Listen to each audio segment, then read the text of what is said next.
Hello दोस्तों नमस्कार। Political science learning में आप सभी का स्वागत है। दोस्तों हम लोग इंटरनेशनल रिलेशंस की वीडियो सीरीज कवर कर रहे हैं और आज की इस वीडियो में हम लोग इंटरनेशनल रिलेशंस के एक इम्पोर्टेंट कॉन्सेप्ट पावर्स को समझने की कोशिश करेंगे कि इंटरनेशनल रिलेशंस में पावर क्या होता है, कितने तरह की पावर होती हैं, उनके एलिमेंट्स क्या होते हैं, पावर को इंटरनेशनल रिलेशन में किस तरह से मैनेज किया जाता है और किस तरह से मेजर किया जाता है। इन सभी चीज़ों को आज की इस वीडियो में हम लोग समझने वाले हैं। तो चलिए सबसे पहले देख लेते हैं कि पावर क्या होती है। पावर की डिफिनीशन हंस मरगथाउ देते हुए कहते हैं कि man's control over minds in actions of other man, यानी एक व्यक्ति का दूसरे व्यक्ति के माइंड्स और एक्शंस पे जो कंट्रोल होता है उसी को वो पावर के रूप में डिफाइन करते हैं। यानी व्यक्ति किस तरह से दूसरे व्यक्ति का व्यवहार को अपने इच्छा अनुसार परिवर्तन कर सकता है, चेंज कर सकता है, वो उसकी पावर्स को दिखाता है। कौटिल्य पावर को इंटरप्रेट करते हुए कहते हैं ये पोजीशंस ऑफ स्ट्रेंथ है और ये तीन तरह से एलिमेंट से पोजीशन ये स्ट्रेंथ उनको मिलती है। पहला है नॉलेज, दूसरा है मिलिट्री माइट, तीसरा है वैल्योर, यानी कि ज्ञान बल, सैन्य बल और सौर बल। इन तीन प्रकार के पावर्स की बात कौटिल्य करते हैं।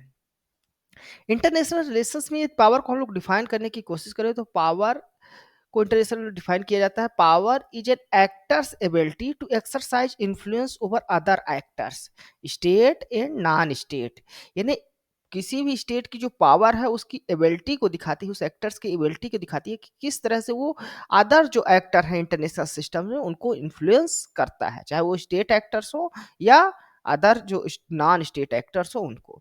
ये पावर को कई तरह से डिवाइड किया हो सकती है। ये पावर मिलिट्री पावर हो सकती है किसी स्टेट्स की, इकोनॉमिक पावर हो सकती है, अदर जो टाइप की पावर्स होती हैं जैसे रिसोर्सेज के आधार पे पावर तय किया जा सकता है, उसकी टेक्नोलॉजी के आधार पे उसके पावर को डिफाइन किया जा सकता है। दूसरी डिफिनीशन है पावर की इंटरनेशनल रिलेशंस में, power is a state with a certain potential to influence the international system, यानी एक स्टेट की पावर वह है जिसके द्वारा वह उसके पास क्या कैपेबिलिटीज है, पोटेंशियल है, जिससे वह अदर जो इंटरनेशनल स्टेट्स में सिस्टम में अदर स्टेट्स हैं उनको इन्फ्लुएंस कर सके या इंटरनेशनल सिस्टम्स को पूरा प्रभावित कर सके। ये भी डिफरेंट तरह की पावर्स होती है, अलग अलग सेवरल टाइप्स की। ये इनकी कैपेबिलिटीज के आधार पर निर्धारित की जाती है। जैसे कुछ सुपर पावर होते हैं जैसे अमेरिका हो गया, कुछ ग्रेट पावर हो गया जैसे ब्रिटेन हो गया, या कुछ मिडिल पावर होते हैं जैसे कि इंडिया या चीन।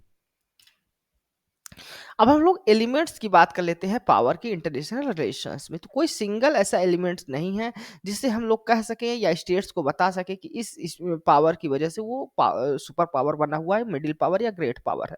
इसके कई डायमेंशंस होते हैं, अलग अलग तरह की जो एलिमेंट्स हैं वो निर्धारित करती हैं कि कौन सा पावर स्टेट्स कितना पावरफुल है। तो एलिमेंट्स जो होते हैं उनको ब्रॉडली दो तरह से डिफाइन किया गया है, क्लासिफाई किया गया है, एक टेंजिबल और एक इनटेंजिबल। यदि हम लोग टेंजिबल एलिमेंट्स ऑफ पावर्स की बात करें तो ये मेजरेबल्स होते हैं और विजिबल्स होते हैं, ये हमें दिखाई देते हैं। जैसे एक स्टेट्स की पॉपुलेशन उसकी पावर को दिखा सकता है।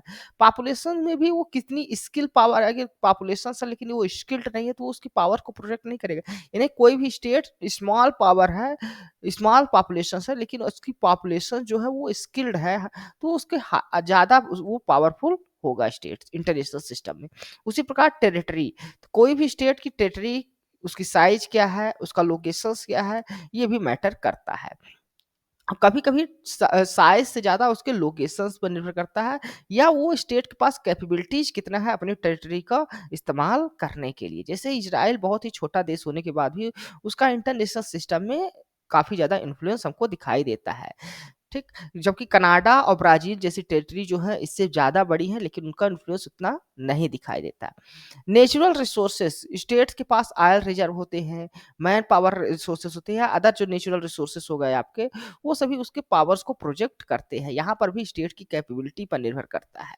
एग्रीकल्चर कैपेसिटी, किसी स्टेट की एग्रीकल्चर कैपेसिटी कितनी है, वो सेल्फ सफिशियंट है कि नहीं, अगर वार टाइम आ गया, युद्ध हो गया, तो उस समय अपने जो जनता है उनको भोजन दे पाएगा कि नहीं, वो भी उसके उसके स्टेट्स की पावर को दिखाता है। और मिलिट्री माइट ये यानी कि वो उसके पास मिलिट्री कैसी है, उसके पास कौन-कौन से अत्याधुनिक हथियार है, वो न्यूक्लियर पावर है कि नहीं, ये सब चीज़ें भी टेंजिबल एलिमेंट्स ऑफ पावर के अंतर्गत आती हैं।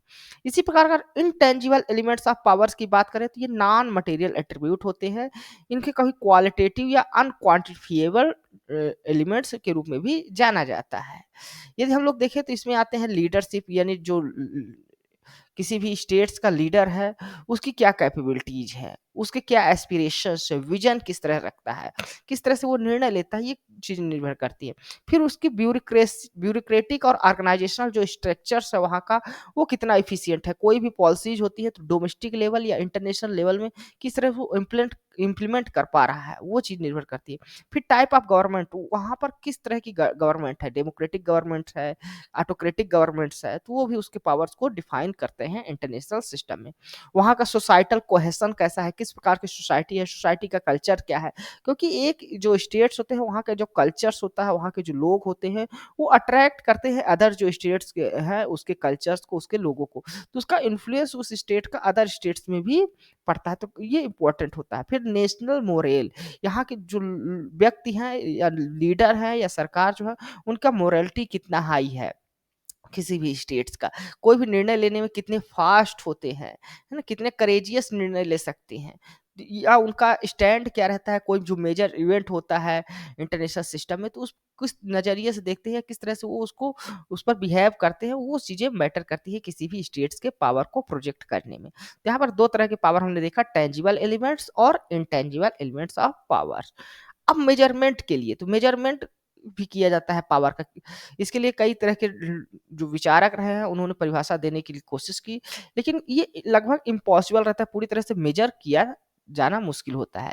दो चीजें होती है, कैपेबिलिटीज होता है, पावर होता है। तो स्टेट की कैपेबिलिटीज अलग चीज होती है, यानी कि उसके पास पोटेंशियल तो है, यानी रिसोर्सेस भी है, स्ट्रेंथ भी है, टेरिटरी भी है, पॉपुलेशंस भी है, लेकिन वो उसको कितनी अच्छे से मोबिलाइज कर पा रहा है, कितने अच्छे से उसका इस्तेमाल कर पा रहा है, वो उसके पावर्स को रिप्रेजेंट करता है। तो कैपेबिलिटीज एक प्रकार से किसी भी स्टेट्स की पोटेंशियल्स को रिप्रेजेंट करता है, जबकि पावर जो है तो एक्चुअल वो मोबिलाइजेशंस किस प्रकार से किया जा रहा है, जो कैपेबिलिटीज उसके पास है अपने ऑब्जेक्टिव को अचीव करने के लिए, तो वो उसके पावर्स को प्रोजेक्ट करता है।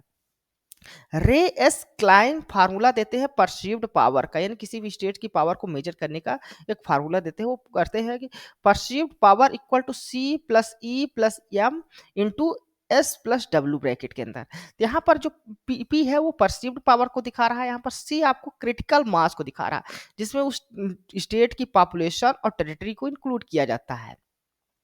ई यहाँ पर उसकी इकोनॉमिक कैपेबिलिटीज को दिखा रहा है, एम मिलिट्री कैपेबिलिटीज को दिखा रहा है, एस स्ट्रेटेजिक पर्पज को दिखा रहा है जो इनटेंजिबल होता है, और W will to pursue strategy, यानी जो स्ट्रेटजी बनाया है उसको कितनी अच्छे से इंप्लीमेंट कर पा रहा है, वो इंटेंजिबल। यहाँ पर एस और डब्ल्यू यानी स्ट्रेटेजिक पर्पज और विल टू परस्यू स्ट्रेटजी दोनों इनटेंजिबल एलिमेंट्स हैं, जबकि बाकी तीन यानी क्रिटिकल मास, इकोनॉमिक कैपेबिलिटीज और मिलिट्री कैपेबिलिटी, ये तीनों टेंजिबल एलिमेंट्स हैं पावर के।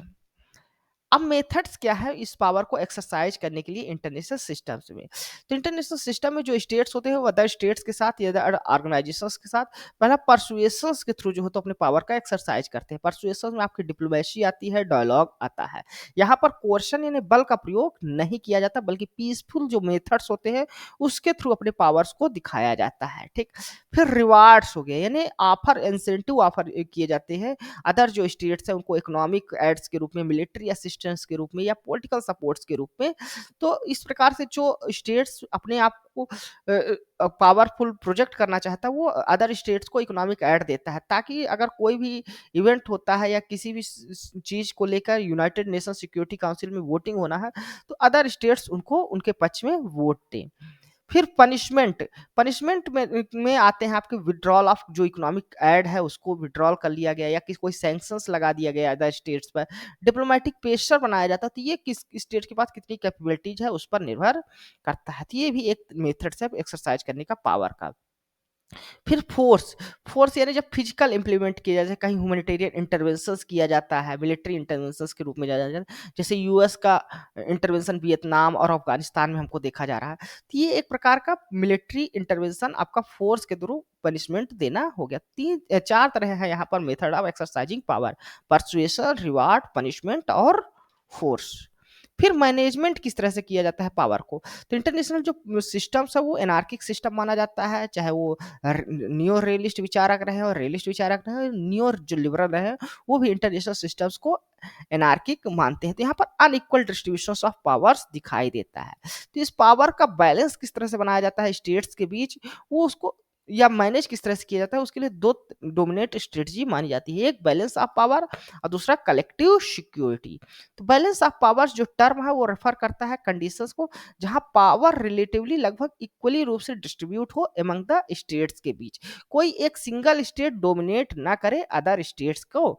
लेकिन यहाँ पर जो टर्मिनोलॉजी है बैलेंस ऑफ पावर, वहां पर फेवरेबल बैलेंस ऑफ पावर का इस्तेमाल भी किया जाता है, जहां पर एक स्टेट है जो अगर उसके अगर पक्ष में बैलेंस ऑफ पावर बना हुआ है तो वो फेवरेबल बैलेंस ऑफ पावर को दिखाता है। ठीक, अब ये जो power of balance balance of power है, उसको किस तरह से जो तो इम्प्लीमेंट किया जाता है, उसके फीचर्स क्या होते हैं। तो पहला, कोई भी जो स्टेट्स होता है उसके अपने जो इंटरेस्ट होते हैं उनको प्रोटेक्शन करना चाहता है इस बैलेंस ऑफ पावर के थ्रू।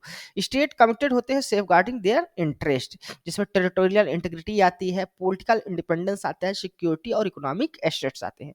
दूसरा, ये परसीव थ्रेट्स अगर होते हैं तो उसको वो मैनेज करना चाहते हैं। जैसे अगर इनको किसी प्रकार का ये जो इंटरेस्ट है वो किसी प्रकार से उनको थ्रेट होता है, या उनको लगता है कि अदर जो स्टेट्स है वो हमारे ऊपर डोमिनेट करेंगे या अटैक कर सकते हैं, अग्रेसर हो सकते हैं, तो वो कोएलिशंस बनाते हैं या अदर स्टेट्स के साथ अलायंस बनाते हैं, ट्रीटी बनाते हैं और इस पावर को बैलेंस करना चाहते हैं।